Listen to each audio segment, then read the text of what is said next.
Assalamualaikum warahmatullahi wabarakatuh. Kami dari kelompok 3 akan membahas PPT mengenai negara dan konstitusi. Sebelumnya, di sini ada anggota kelompok. A. Pendahuluan. Negara pada hakikatnya adalah organisasi kekuasaan karena di dalam negaralah terdapatnya pusat-pusat kekuasaan. Namun harus diwaspadai tatkala kekuasaan itu terakumulasi di tangan penguasa tanpa dibatasi oleh konstitusi. Disinilah peran sebuah konstitusi bagi negara untuk membatasi kekuasaan yang ada dalam negara sehingga kekuasaan tidak dijalankan dengan sewenang-wenang dan berfungsi untuk menjamin serta melindungi hak-hak warga negara dari tindakan sewenang-wenang penguasa, atau bisa disebut power trend of corrupt, absolute power corrupts absolutely. Selanjutnya ada negara. Sebelumnya apa sih negara itu?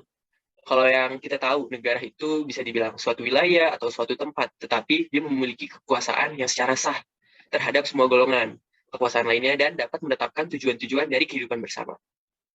Nah, negara itu mempunyai penetapan dengan cara-cara dan batas-batas sampai di mana kekuasaan dapat digunakan dalam kehidupan bersama, baik oleh individu, golongan, atau asosiasi. Nah, dengan demikian negara dapat mengintegrasikan dan membimbing kegiatan sosial dari penduduknya ke arah tujuan bersama. Selain itu, negara mempunyai dua tugas. Yang pertama itu bisa mengendalikan dan mengatur gejala-gejala kekuasaan yang asosial, yakni yang bertentangan satu sama lain supaya tidak menjadi antagonis yang membahayakan. Lalu yang kedua, bisa mengorganisir dan mengintegrasikan kegiatan manusia dan golongan-golongan ke arah tercapai tujuan dari masyarakat sebelumnya. Sistem pemerintahan negara. Secara umum, ada 3 macam sistem pemerintahan yang dianut oleh negara-negara di dunia, yakni yang pertama ada sistem pemerintahan presidensial. Dalam sistem pemerintahan ini, parlemen atau legislatif dan pemerintah atau eksekutif memiliki kedudukan yang sama dan saling mengawasi atau check and balance system. Yang kedua ada sistem pemerintahan parlementer. Dalam sistem ini, kedudukan parlemen atau legislatif lebih tinggi dibandingkan kedudukan eksekutif atau pemerintah. Yang ketiga ada sistem pemerintahan referendum, merupakan sistem pemerintahan dengan pengawasan langsung dari rakyat. Selanjutnya yang D ada sistem kelembagaan negara Indonesia menurut UUD 1945 setelah perubahan. Yang pertama ada Majelis Perwakilan Rakyat atau MPR, kedua ada Dewan Perwakilan Rakyat atau DPR, yang ketiga ada Dewan Perwakilan Daerah atau DPD, yang keempat ada Presiden dan Wakil Presiden. Yang kelima ada Badan Pemeriksaan Keuangan atau BPK. Yang keenam ada Mahkamah Konstitusi atau MK. Yang ketujuh ada Mahkamah Agung atau MA. Yang kedelapan ada Komisi Yudisial atau KY. Hubungan antar lembaga negara dalam sistem ketatanegaraan. 1. Hubungan MPR dengan DPR, DPD, dan MK. Hubungan MPR dengan DPR dan DPD terlihat pada keanggotaan MPR yang terdiri atas DPR dan DPD. Hubungan MPR dengan MK, yaitu jika MPR bersingkatan dengan lembaga negara lain, konflik tersebut harus diselesaikan oleh MK. Yang kedua, DPR dengan Presiden, DPD, dan MK. Dalam hubungannya dengan Presiden, jika Presiden mengeluarkan Perpu, maka DPR memiliki hak untuk menyetujui dan menolak Perpu tersebut. Dalam hubungannya dengan DPD, dapat hubungan kerja, dalam hal ini ikut membahas RUU yang berkaitan dengan bidang tertentu. DPD memberikan pertimbangan atas RUU tertentu dan menyampaikan hasil pengawasan pelaksanaan UU tertentu pada DPR. 3. Hubungan DPD dengan BPK.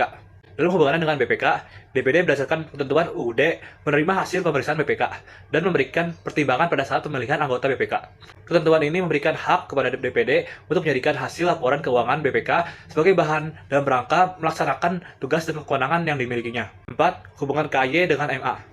Dalam hubungan dengan MA, tugas KY hanya dikaitkan dengan fungsi pengusulan pengangkatan hakim agung, sedangkan pengusulan pengangkatan hakim lainnya seperti hakim MK tidak dikaitkan dengan KY. Konstitusi. Istilah konstitusi berasal dari kata constituere yang diambil dalam bahasa Prancis yang artinya membentuk. Makna dari kata tersebut ialah pembentukan suatu negara atau menyusun dan menyatakan suatu negara. Nah, sifat konstitusi kalau dilihat dari perubahannya di dua, yaitu rigid dan fleksibel. Kedudukan konstitusi sebagai hukum dasar, yaitu konstitusi memuat aturan-aturan pokok mengenai penyelenggaraan negara.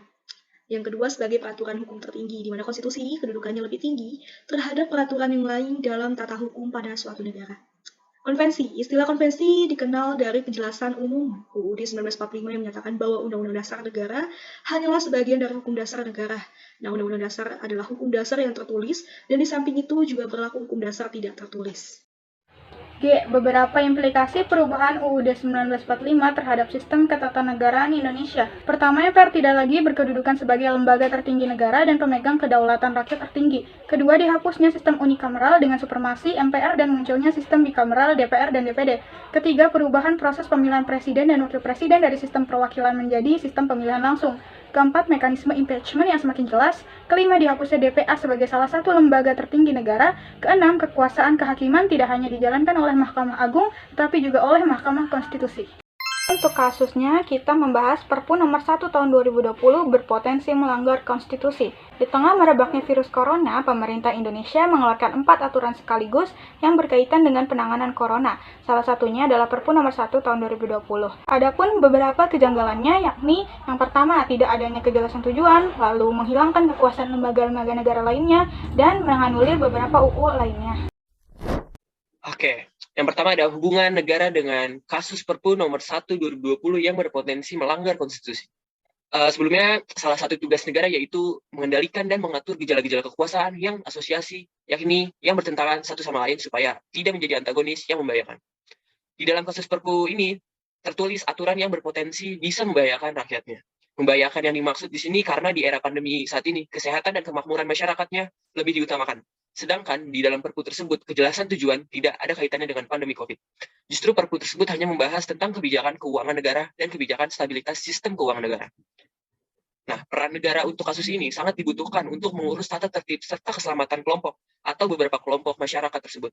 Negara menentukan bagaimana kegiatan-kegiatan asosiasi kemasyarakatan satu sama lain bisa diarahkan kepada tujuan nasional, di mana tujuan nasional saat ini mensejahterakan masyarakat dari pandemi COVID ini. Hal ini mengakibatkan Perpu nomor 1 tahun 2020 kurang layak untuk disetujui. Hubungan sistem pemerintahan negara dengan kasus Perpu nomor 1 tahun 2020 yang berpotensi melanggar konstitusi.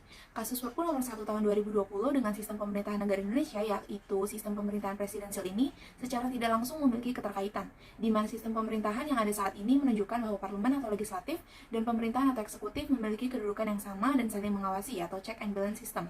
Namun dengan Perpu ini tidak memberikan kesempatan check and balance antara tiga cabang kekuasaan tersebut, seperti Menteri, KSSK, OJK, dan lain-lain yang disebutkan dalam Perpu itu berhak dengan kekuasaan menetapkan secara sepihak defisit maupun realokasi anggaran tanpa adanya persetujuan dari DPR. Hubungan sistem kelembagaan negara Indonesia menurut UUD 1945 setelah perubahan dengan kasus Perpu nomor 1 tahun 2020 yang berpotensi melanggar konstitusi.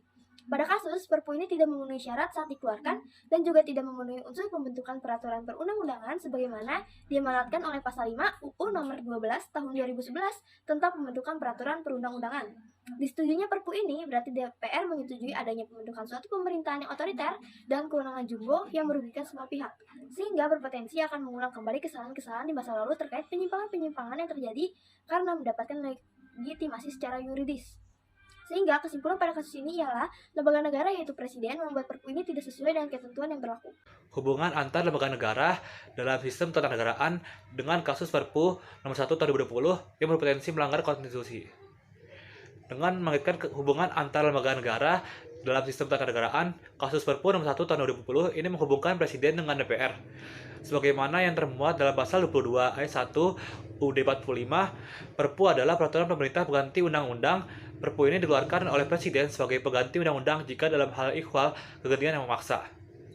Dalam alur perbuatan Perpu, DPR mengambil peran yang sangat penting, karena dalam hal ini, jika Perpu disetujui, akan dijadikan undang-undang, dan jika tidak disetujui, akan dicabut. Dalam kasus Perpu nomor 1 tahun 2020, Perpu tersebut kurang layak untuk disetujui, karena banyak kejanggalan di dalam Perpu ini. Oleh karena itu, sudah seharusnya DPR menolak untuk menyetujui Perpu ini menjadi undang-undang. Hubungan konstitusi dengan kasus Perpu nomor 1 tahun 2020 yang berpotensi melanggar konstitusi. Untuk membuat sebuah peraturan perundang-undangan harus memiliki kejelasan dari segi tujuan dan kegentingan yang memaksa. Dan biasanya juga harus karena memang ada kekosongan hukum dari masalah yang dihadapi. Tetapi nyatanya kasus Perpu nomor 1 tahun 2020 itu masih bisa dipayungi dengan peraturan lain. Dan berpotensi juga melanggar konstitusi, dikarenakan adanya kejanggalan dalam isi dari Perpu ini. Terlihat dari tidak adanya 31 secara spesifik bagaimana penanganan COVID-19. Kasus ini juga cukup melanggar kedayagunaan dan kehasilgunaan, yang mana dengan menaikkan defisit APBN tanpa batas, dan selama waktu 3 tahun bisa membawa dampak yang kurang baik dalam bernegara dan bermasyarakat, di mana ini akan menyebabkan utang, lalu juga membawa perekonomian Indonesia masuk ke dalam krisis, serta membuat nilai tukar rupiah anjlok menjadi kurs terendah sepanjang masa. Dan itu membahayakan stabilitas sistem keuangan. Artinya memang kasus Perpu ini sebenarnya termasuk melanggar konstitusi, dikarenakan banyak sekali syarat konstitusi yang tidak terpenuhi dari Perpu nomor 1 tahun 2020. Hubungan beberapa implikasi perubahan UUD 1945 terhadap sistem ketatanegaraan Indonesia dengan kasus Perpu nomor 1 tahun 2020 yang berpotensi melanggar konstitusi. Nyatanya, implikasi Perpu nomor 1 tahun 2020 terhadap sistem ketatanegaraan menimbulkan banyak sekali kontroversi. Perpu ini memang disebut-sebut tidak seharusnya dikeluarkan karena kurang sesuai dengan istilah kegentingan yang memaksa. Memang terjadinya perubahan, baik mengubah, menghapus, atau menambahkan suatu undang-undang, harus memiliki alasan yang jelas dan sesuai dengan peraturan yang berlaku. Pengambilan keputusan dengan dikeluarkannya Perpu ini termasuk kurang kuat, karena tidak selaras dengan beberapa implikasi perubahan UUD 1945 terhadap sistem ketatanegaraan Indonesia sebelumnya, yang memang mempunyai alasan yang jelas dan kuat dilakukan demi kepentingan rakyat ke depannya. Mungkin cukup untuk presentasi dari kelompok 3. Terima kasih. Wassalamualaikum warahmatullahi wabarakatuh.